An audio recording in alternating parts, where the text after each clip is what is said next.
আমাদেরকে যেতে হয়।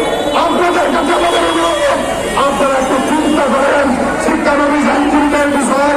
আমরা কি 200 টাকা দিয়ে আমরা কি করবো? কোর্টে আসতে কত টাকা লাগে, কোর্ট থেকে বাসায় যেতে কত টাকা লাগে, দুপুরে লাঞ্চ করতে কত টাকা লাগে।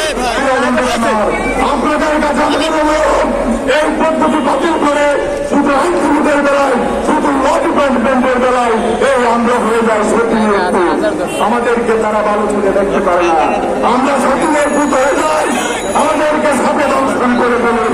তাই আমি অনুরোধ করবো, অবিলম্বে লিখিত পরীক্ষার বাদ দিয়ে এমসিকিউর মাধ্যমে আমাদেরকে বানিয়ে এপ্রিল দিয়ে এই রাজপথ থেকে ফিরে আমাদেরকে আইন আদালতের প্রাঙ্গণে ফিরে দেওয়ার সুযোগ করে দিবেন। এই আশা প্রত্যাশা রেখে বাংলাদেশের এক লক্ষ শিক্ষানবিশ আইনজীবীদের পক্ষ থেকে এই উদাত্ত আহ্বান জানিয়ে আমরা আমার বক্তব্য এখানে শেষ করতে চাই।